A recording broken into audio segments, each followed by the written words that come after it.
I see it's 5 o'clock, so we'll get started. Good afternoon and welcome to the District of Summerland's 2023 Utility Budget and Rates Open House. For those of you who don't know me, my name is David Svetlichny and I'm the Director of Finance here at the District of Summerland.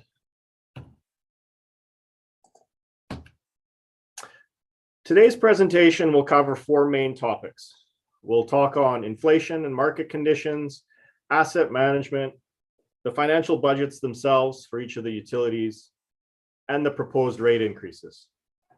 Now, before we get into that, I'd like to ask Mayor Doug Holmes to provide his opening remarks on the 2023 utility budgets. Mayor Holmes. Thank you. So first of all, Council, I have to say that these a review of all three utility budgets, water, sewer, and electrical, were probably the most difficult budget deliberations Council's had in the last decade. Faced with skyrocketing costs, Council has had to make some very uncomfortable decisions. There's no avoiding that most of us will have to pay more for utilities next year. But Council wants to ensure that the people who can least afford a rate increase will not have to carry the heaviest burden. Utility rates cover the cost of everything required to provide a safe and reliable service. Water from the watershed to your tap, effluent from your toilet to a safe discharge into Okanagan Lake, and electricity from the power substation to your light switch. The rates must take into account public health, environmental protection, provincial legislation and regulations, and infrastructure renewal and investment. They must also factor for the fact that Summerland's infrastructure is extensive and more complex than most other municipalities due to our urban-rural mix, our large geographic area, and topography. Our water utility consists of 220 kilometers of water mains, a water treatment plant, 13 pump stations, 13 pressure reducing stations, and 12 dams and reservoirs far up in our watershed. The wastewater system has 80 kilometers of sewer pipes, a sewage treatment plant, and 8 lift stations. Electricity is transmitted through 280 kilometers of overhead lines and 60 kilometers of underground cable from 2 substations using 9 feeders and 1,500 transformers. There's also 3,700 electricity poles and 1,350 streetlights. We are maintaining and operating all this infrastructure in the face of unprecedented market pressures and escalating costs. The electrical budget is greatly affected by Fortis charging us more for wholesale power. And the water budget has been hit with soaring chemical prices. For example, caustic soda and chlorine, which are both necessary for treating drinking water, have both increased by more than 140% over the last year. Municipalities are legally required to balance their budgets. We can't run a deficit like the provincial and federal governments. Utilities are also heavily regulated, so we can't really reduce service levels. We can't partially treat drinking water. We can't treat only some sewage, and we can't supply electricity only at certain times of the day. Council has looked in every nook and cranny to find savings. We are putting off some equipment upgrades, and we're holding back on non-essential operational matters, such as hiring a co-op student.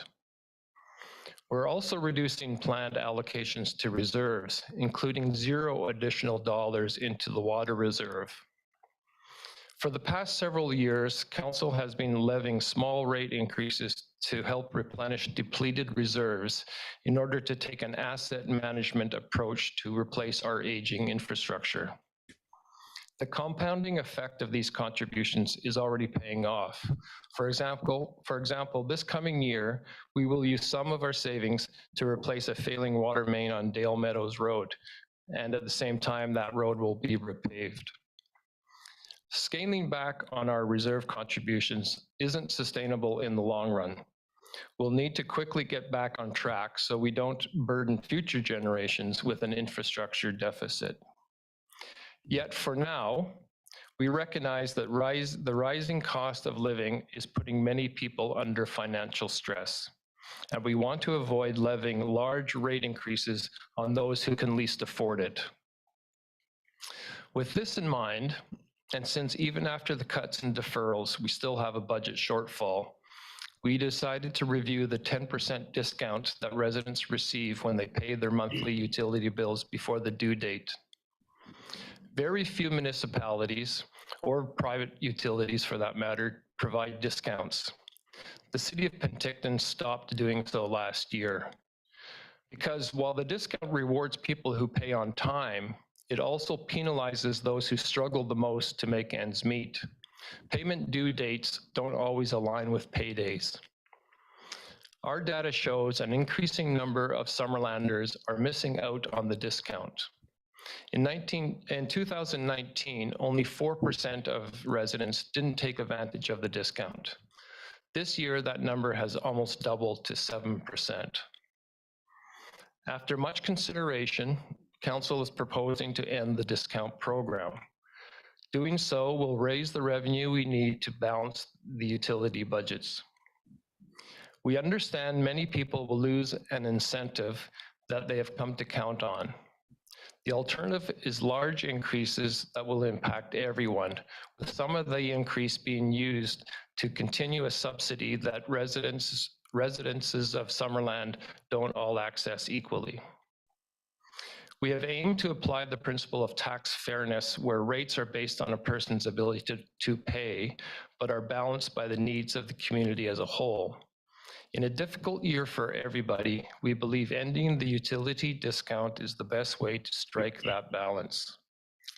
I'll now turn it back to our Director of Finance, who will provide details of the budgets of all three utilities. Thank you, Mayor Holmes. Just want to make sure that people can see the slideshow presentation on the screen.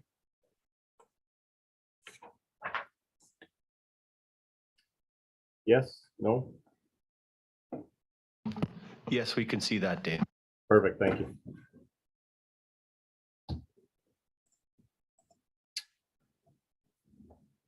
This slide tries to provide a visual as to some of the decisions that go into putting together a financial plan. One of the items we look at, is it a new or existing project? If it's new, does it require additional resources? Another item to look at is provincial and federal regulatory requirements often force municipalities into additional expenses, be it from a health and safety perspective or additional testing, and oftentimes with little to no input from the municipality. When reviewing potential projects, we also need to look at the risks associated with the project, as well as the potential consequences of not moving forward with the project. Projects with high risks and high consequences are the first to move forward in the budgeting process. Levels of service factor greatly into the financial planning process. Previous year's budgets normally set the benchmark for where a service level is established. Throughout the course of a year, the district receives many requests from residents to increase levels of service, i.e. mowing fields more, sweeping the streets more often, etc. Additionally, new development can also lead to level of service changes. The budgeting process takes these factors into consideration. One thing to note when discussing levels of service is that very rarely do residents want to see reductions in their service levels. However, when looking at increases to the service levels, these increases require additional charges to residents, or where possible, operational efficiencies to absorb those increases. Funding options definitely affect the financial plan. How will we fund the increased level of service, the new project, or the regulatory requirement? Should it come from the actual users of the service? If it benefits the entire organization, should it be funded through taxation? Are there grants available? Do we need to borrow the money? There are many, many different funding considerations that need to be considered. And the final factor noted is a new one in terms of this slide, inflation and market conditions. We are seeing unprecedented global demands for goods, which is causing material shortages. Couple this with a destabilized supply chain and ever-increasing interest rates, and these factors have significantly impacted the proposed budget. We'll discuss this in more detail throughout today's presentation. So all of these 6 factors, and there are more than that, along with council strategic priorities, drive the final financial plan and ultimately the rates that Summerland residents are charged. So on our last slide, we just touched on some of the critical inputs that help shape that financial plan. A major factor that has significantly impacted this budget is inflation. As the graph on the right shows, inflation over the past 5 years has cumulatively increased by 16.18%, with the majority of those increases happening over the past 2 years. The table on the left shows what percentage of annual rate increases over the past 5 years was due to operational requirements. As we can see, the district has been able to balance small growth and effective cost control measures during the relatively low inflationary years of 2018 to 2021. However, as we'll see in the detailed budgets further in this presentation, this approach is no longer viable.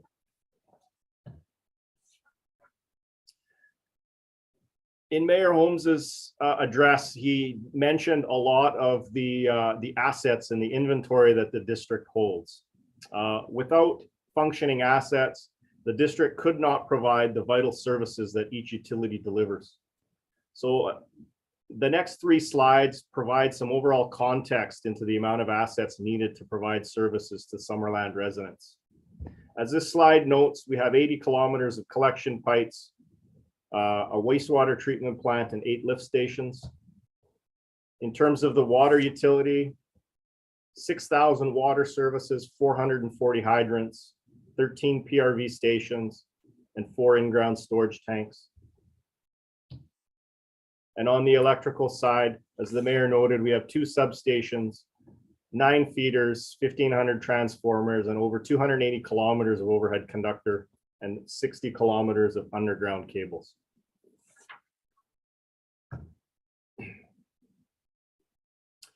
In terms of asset management, in 2020, council committed to rate increases of 5% in water and 3.5% in sewer for the 2020 to 2024 5-year plans.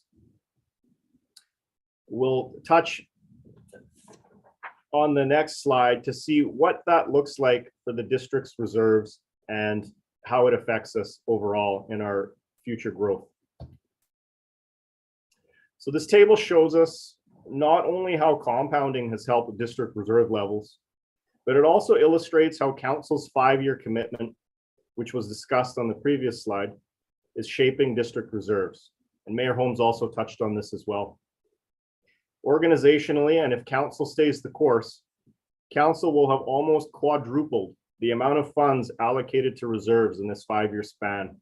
And in total, we'll have allocated $7.26 million into reserves over this 5-year period. This is a huge step in the district's overall asset management plan, and the effects of this decision will be discussed further when we look at each of the 5-year capital plans today. One of the benefits of having reserves is that we don't have to borrow money and pay interest to complete the projects. An example of this, which we touch on later, is the proposed water main replacement on Dale Meadows Road. Historically, a project of this magnitude would have been debt financed, but with reserve contributions over the past 4 years, the district can fund this project through our reserves and not pay interest to the bank.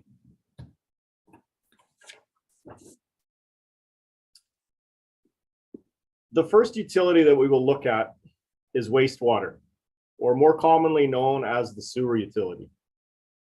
The sewer utility's primary cost centers include administration, which is budgeted at $450,000 in 2023. Sewage collection and treatment, which is $953,000. Our Sandy dump station, which is $8,000. Lift station maintenance, sludge removal, preventative maintenance, capital reserve transfers, and debt charges, which are $1.1 million. So in all, the 2023 budget for these services is proposed at $3.38 million. The proposed sewer operating budget is a baseline budget, which considers contractual increases, third-party rate increases, such as ICBC and our insurance premiums, as well as operational projects approved by council. Overall, budgeted sewer expenses are projected to increase 5.6%, or $180,500 over the prior year. However, as we've already discussed, or as we will discuss, 52,000 of that increase is directly going into the sewer capital reserve. So looking at operationally, our operational budget has increased $92,000 from the prior year. When we look at revenue as a standalone utility, it should not come as a surprise to see the majority of the revenue being collected coming from user fees and parcel taxes, which equate to $2.48 million. This is very common in utilities whose primary revenue source are the fees that users pay. A final note on this slide, and we touched on it briefly in an earlier slide, is that over the past 5 years, sewer operational budgets have been brought forward that have primarily absorbed inflationary increases, which is translated into only one operational rate increase required in the sewer utility over that time period, which was 0.71% in 2022. Again, with inflation rates being low 3 to 4 years ago, this approach was manageable. However, with inflation rising and hovering around 7%, this approach is no longer sustainable. In order to balance the budget and not impose additional rate increases on users, Council has proposed to remove the 10% early payment discount and replace it with a 2% penalty should accounts not be paid by the utility due date. And again, as the mayor had noted, this approach is common amongst many utilities.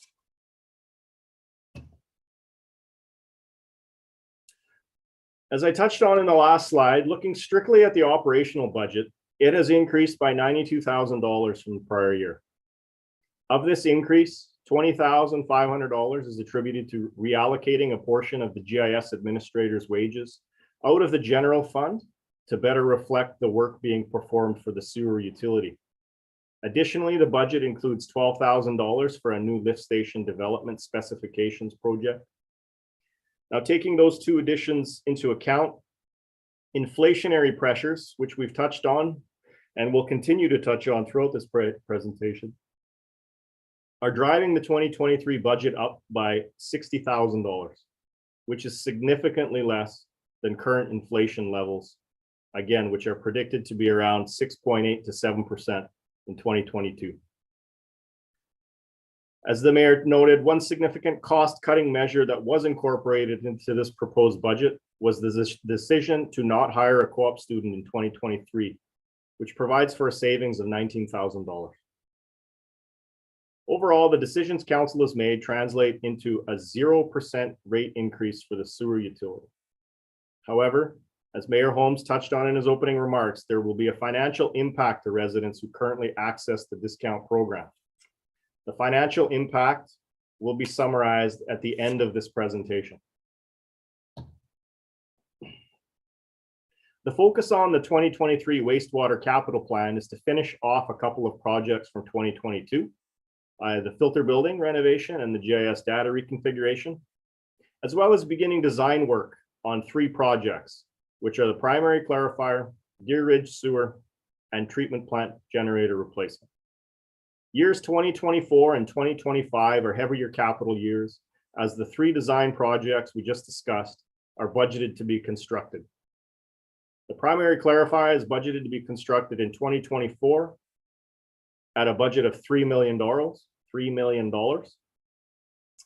This project is currently in the budget to be borrowed and will result in a alternative approval process that will be required in 2024. The Deer Ridge sewer project has been budgeted to be constructed in 2024 and 2025 at a cost of $3.8 million. The district is and has applied for a grant of $2.1 million for this project, with our portion of $800,000 coming from the sewer capital reserve. And the treatment plant generator replacement is being budgeted in 2024 construction as well. Now, there are a couple other items on this list, and I would like to have our Director of Utilities, Mr. Jeremy Storvald, just speak to them briefly to provide some overall context as to what they are. Jeremy?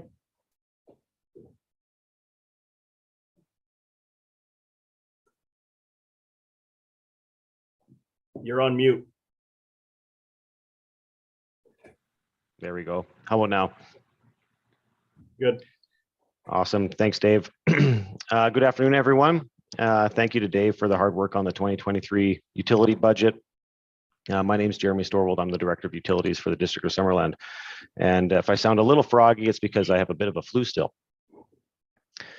As Dave stated, the wastewater capital budget contains a handful of very important projects for Summerland. I'm just going to touch on some of the technical side of each of these projects. So starting with the first bullet, the primary clarifier. At the Summerland Water Treatment Plant, raw influent enters the plant at a screening and grit removal building. And after that, it enters our primary clarifier. Summerland only has one primary clarifier. At the primary clarifier, the solids, oils, and grease are removed, and there's a mechanical mechanism that removes this sludge away from the influent. The Summerland wastewater primary clarifier does not meet current municipal wastewater regulations, which state that we need a backup for that system so that we can take it out of service for maintenance. The primary clarifier at our wastewater plant has not been inspected or drained for maintenance since it was commissioned in 1998. So it is pretty important that we execute this project so we can get in there and do some maintenance on that clarifier. Our facilities plan, which was done in 2019, states that this is a necessary upgrade. And with this budget, we're on track to complete that as per that plan. Moving on to the filter building renovation. The filter building is a project to create more efficiency for storage of our site equipment and material. The original building was replaced by a new headworks building a number of years ago, and this original building is now just an empty building on site. But because of the old equipment that was in it, it's not really usable for anything, not even storage. So this renovation will provide wastewater operations a protected location for our critical spares, shelving for smaller items, and storage for our process consumables, which currently are sort of spread around the site. Moving on to the Deer Ridge and Taylor Place design. So the Deer Ridge and Taylor Place, this project is a wastewater collection system expansion into the Deer Ridge community area. It'll allow for those properties to connect to the wastewater system instead of using localized septic systems. It also allows expansion into lands beyond Deer Ridge in the future. And then onto the treatment plant generator replacement. This generator replacement, this is a backup genset that is critical to the operations at the wastewater plant. During power outages, we need a backup genset so that our process can continue running actively and healthily. The existing genset is end of life, and in order for the system to run reliably, we'll need to replace that. And lastly, the GIS reconfiguration and implementation. So this project is to improve our GIS system. This is the geographic information system that we use, and it tracks where all of our linear assets are, such as the pipes in the ground. Our works and infrastructure staff use this mapping system every day. And that's to make repairs and do troubleshooting on the system. And this is the first in upgrades to that GIS system. Over to you, Dave. Thank you, Jeremy. I keep getting kicked out of the sharing the screen, so I just want to make sure you can see it. Perfect. So based on the capital plan being considered, the following reserve balances are expected at the end of each year for the next 5 years. Again, it should be noted that for 2023, the contribution into the sewer reserve has been allocated at 3.13%, which is $52,300. Council did resolve to extend the 3.5% annual asset management contributions to 2025 to make up the current year decrease. And the final note on this slide is that reserve balances shown on screen also assume district borrowing of approximately $5 million between 2024 and 2027. The second utility we will discuss today is the water utility.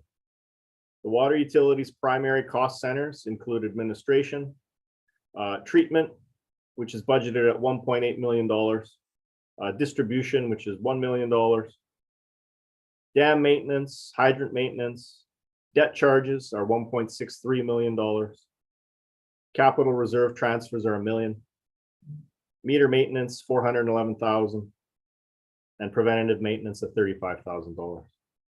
In all, the 2023 budget for these services is proposed at $7.13 million. Just like wastewater, the proposed water utility budget is a baseline budget. The budget, again, considers contractual increases, third-party rate increases, as well as operational projects approved by council. When we look at revenue, the majority of the revenue being collected, which is 88%, is coming from user fees and parcel taxes. Like the sewer utility, this is a very common in utilities whose primary revenue sources are the fees that users pay. Looking at the 2022 estimated actuals, we are projecting a $15,000 deficit, which reflects the immediate pressure we are experiencing due to significant cost increases. And we will touch on those in the next few slides. Overall, 2023 budgeted water expenses are projected to increase 11.68%, or $746,000. One of the biggest cost drivers in the water utility's operational budget, and Mayor Holmes touched on it, is chemical costs. Chemical prices have soared over the past year, and no budget has been hit harder in this regard than the water utility. The district is a price taker on chemicals, coagulants, and chlorine needed to treat drinking water, and for the most part, these increases are out of our control.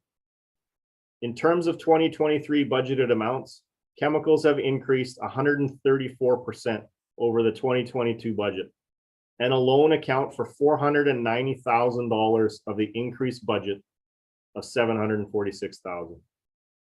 To put this into context, a 1% utility rate increase only generates $47,600 in additional revenues.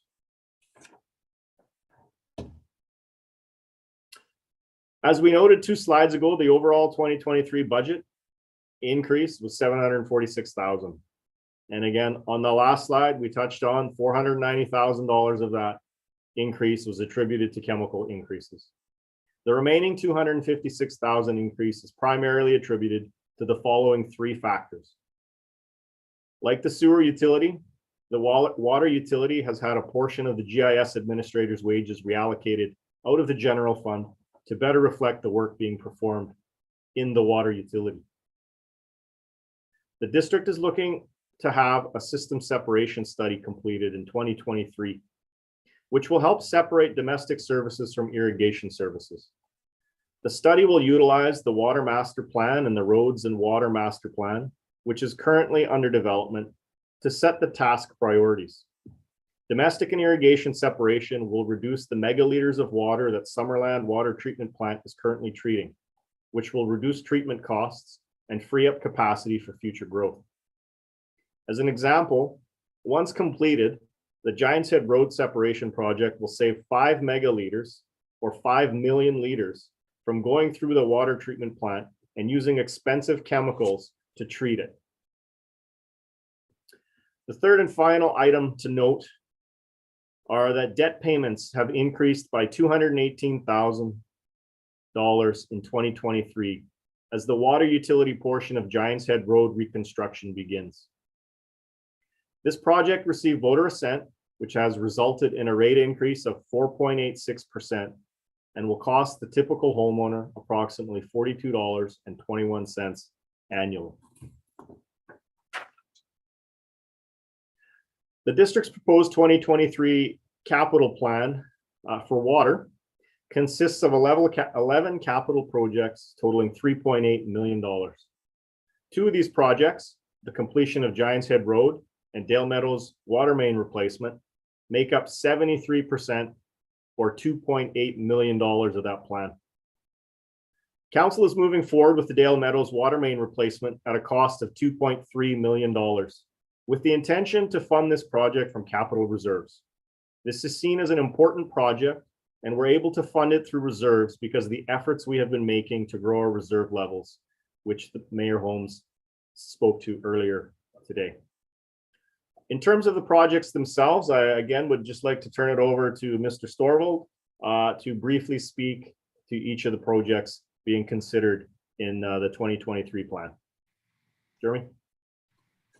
Thanks again, Dave. So on this list, because there's a number of them here, I'll touch on some of the larger projects. So the first three projects are road and water main replacement projects, which I think generally the residents understand. Moving on from there, I'll touch on the Eisenach Dam spillway replacement. A spillway is part of a reservoir system. One of its functions is to protect the dam from overtopping. Replacements and improvements to the Eisenach spillway are a regulatory requirement. It's something we have to do. The Summerland Eisenach Dam Safety Review identified this project as a high 2-year priority. And so that's why it's in our capital plan now. The original spillway was constructed in 1945. And there has been dam safety changes since then, regulatory changes. Move on to the water treatment plant PLC and controls upgrade. Our water treatment plant was built in 2007, 2008. And the plant is controlled by a plant programmable logic controller. That's a plant PLC. The PLC that runs our water plant is no longer supported by the manufacturer. And we can no longer purchase parts from the manufacturer. So unfortunately, we're going to the eBays and things like that for parts. Now, Summerland does have a healthy supply and stock of critical spares. So there's no emergent concern at the moment. But we do need to replace that control system, and next year will be the start of design on that new system and that replacement. And that'll be a 3-year project. And then I'll move down to the cathodic protection upgrades. Some of Summerland's water pipes are made of materials that are susceptible to corrosion. These are our water mains. And we use a corrosion mitigation system called cathodic protection. Essentially what it is, it's a sacrificial anode that we place underground that protects the metal pipes. This material is designed to fail over time, and instead of the water pipes corroding. And this system now needs replacement in Summerland. But it will help extend the life of our water mains. And then we have dam safety reviews at the bottom, which is just an ongoing operational sort of capital item that we have to continue to do, and it's another regulatory requirement. So over to you, Dave. Thank you, Jeremy. So based on the capital plan being considered by council, the following reserve balances are expected at the end of each year. As we can see, by averaging $3.8 million in spending over the next 5 years, this brings reserve levels down substantially. And as a reminder that we need to continuously save and put money away into reserves so that we can continue to replace our assets, which will allow us to continue to provide and deliver clean and safe drinking water to the residents of Summerland. One additional item to highlight is that the above reserve levels do not include spending $2.1 million in 2024 on converting the water treatment plant from chlorine gas to sodium hypochlorite. This project is budgeted to be funded through debt, which would require voter assent approval in early 2024. Should that project receive assent, debt payments would be approximately $170,000 annually, and that would require an approximate rate increase of 3.78% in 2025.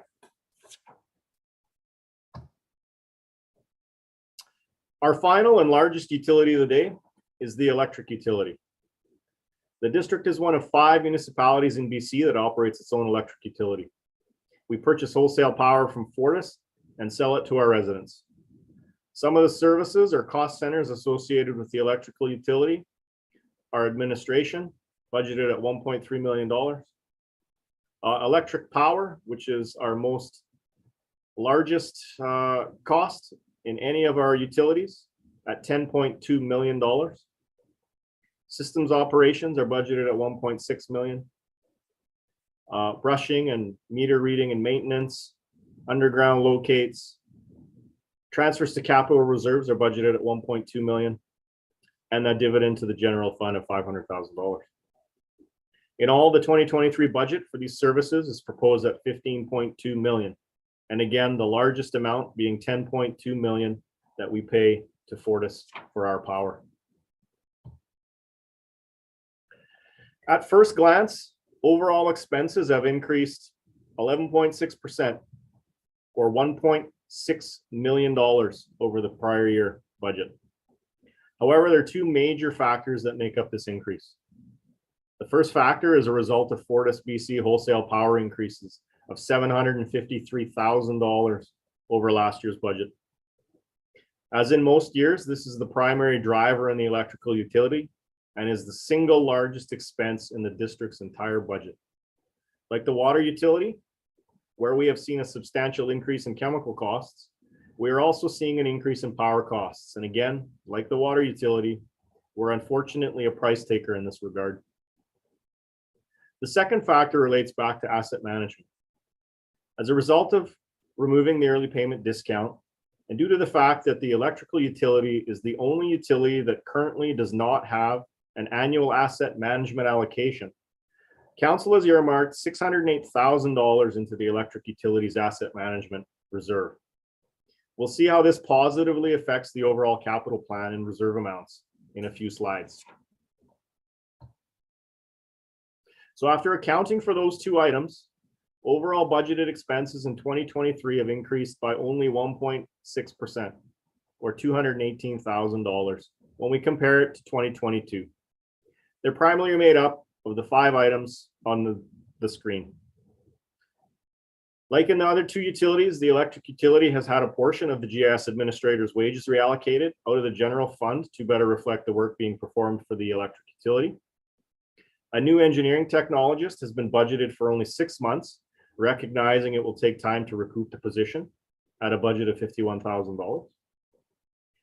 The district has seen a large increase in electrical service requests over the past few years. The engineering budget has been increased to accommodate these increased requests. One thing to note on this line item is there is a corresponding increase in service revenues as these costs are billed back to the customers initiating those requests. As part of our annual maintenance program, the district tests and treats power poles in order to ensure they're not only safe, but to provide some treatment in order for the poles to last longer. That program has been increased by $15,000. And the final item to note is the district will also be looking at completing an electrical vault condition assessment to ensure our current vaults are safe and have no structural concerns.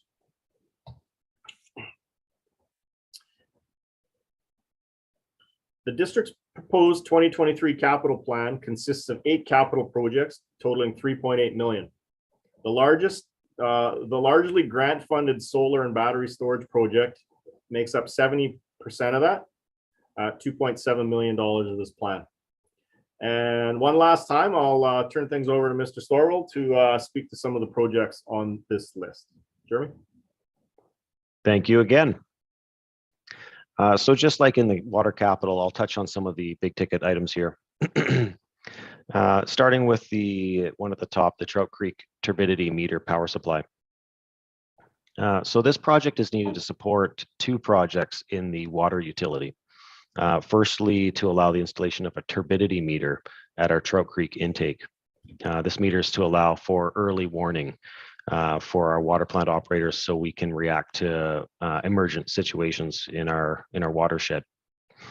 And then secondly, it's for a power supply for the future Trout Creek intake structure that will need to be built as part of the flume replacement, which is also part of the long-term water capital program. Then on to the Lakeshore Drive three-phase upgrade. The Lakeshore Drive three-phase upgrade is a project that will provide more power to the Peach Orchard Park area. Currently, there's a four-season washroom planned for the 2023 budget at Peach Orchard Park, and that new facility will require a power upgrade in order to be heated in the winter months. And so adjacent to that building is a wastewater lift station, which will also one day in the future need a power upgrade. So we've put in the capital program here to run power to that area so that both of those projects can see the benefit of some increased power. And it'll also be built to allow for any future power needs, such as event kiosks in the park or any sort of electric vehicle charging or whatever comes in the future there. Power will not be a limiting factor for that park. Moving on to Wharton Underground. This project is to move the power line along Wharton Street in Summerland's downtown underground. This downtown improvement project is part of Summerland's downtown plan. In parallel with this project, we'll see some other improvements that aren't particular to the electric utility, but will likely be done at the same time. And that'll be things such as sidewalks and Memorial Park upgrades. I can add as well that the power line that's along Wharton Street now is already scheduled for renewal. It's end of life, so those structures need to be replaced. So this is a convenient time to move those underground. Otherwise, we'd have to put up new structures along that road. And then down to the streetlight upgrades for that same area, Kelly, Wharton, and Brown Street. Right now, we have about just over 30 streetlights to replace in our downtown.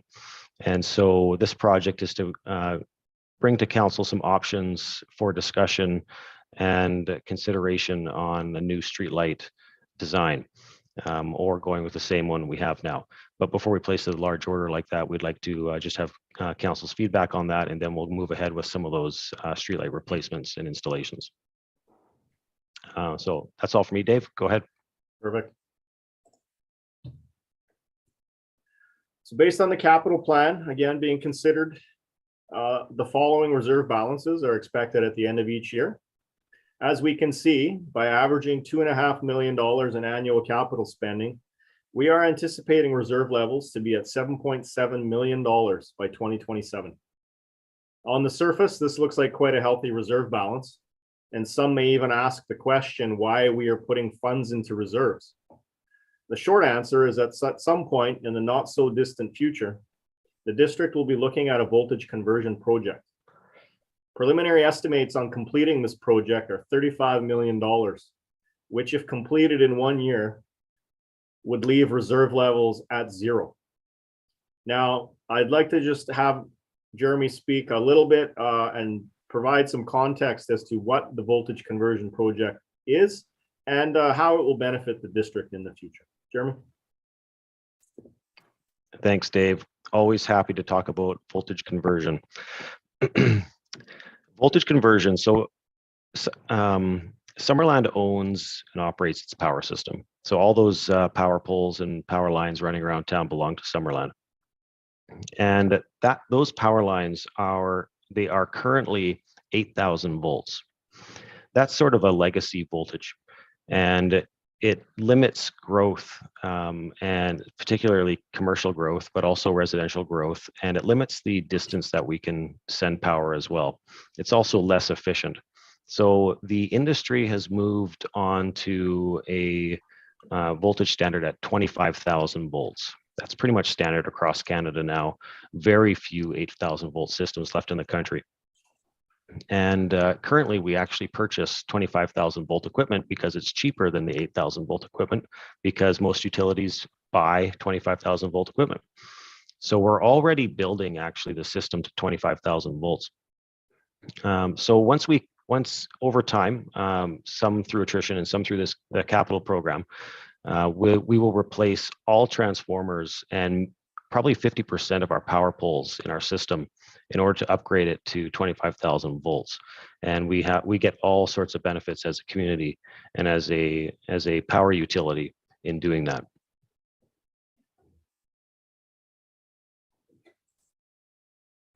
Thanks, Jeremy.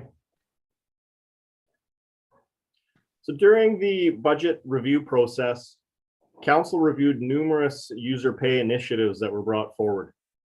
The 3 initiatives they supported and are putting forward for approval in 2023 budget are as noted on the screen. The first one is implementing a new non-refundable service application fee of $100 for each of the 3 utilities, so water, sewer, and electric. In terms of the water, the proposal to increase unmetered second service annual rates by 100% was supported. So that would see a property under half an acre or less, their rate would go from $67.81 to $135.62 in 2023.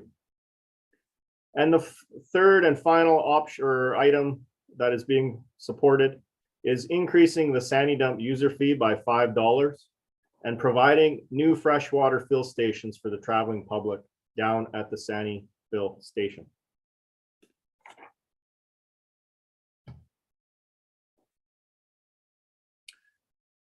Looking at the overall financial impact on a typical residential home in Summerland, we see on the water side, all of these amounts, all the 2022 amounts are net of the 10% payment discount, where in 2023, the amounts have been calculated without the 10%. Additionally, on the water utility, and we talked about it a little bit earlier, a 4.86% rate increase has also been factored in due to the approval of Giants Head Road and the borrowing on that project. And again, that increase makes up $42.21 of the $138 annual increase on the water utility. So we can see that a typical residential home in Summerland will see its water bill increase by $138 annually. On the sewer side, $44 annually. And on the electric side, $171 annually, for a total of $353.16.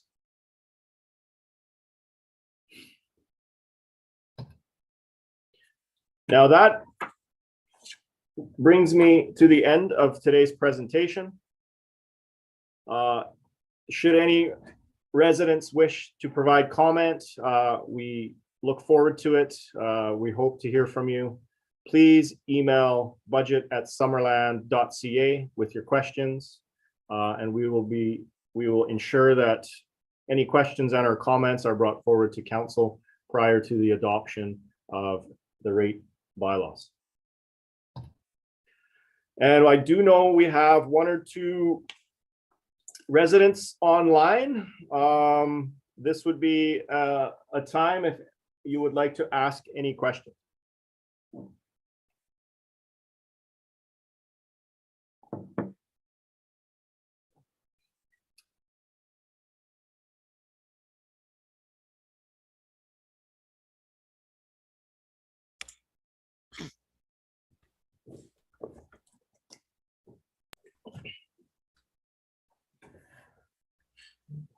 I have a question.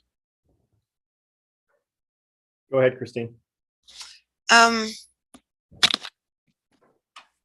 If people can't afford to pay their bill early because they don't have any money, is it going to be very helpful for them to have to pay an extra 2%? I don't know. I mean, it doesn't seem. There's a big point made if we don't want to disadvantage people who are less able to pay. It would appear to me that we're actually definitely going to charge them more. And I'm not saying that you don't have to do it, but I don't think the rationale fits. I mean, you've got to do all those things. You've got to get the money. I don't think, I mean, basically, the landlord has to give you 3 months' notice. And I think doing this with no notice is going to be very difficult for some people who do have difficulty paying. That's all. Thank you for your comments, Christine.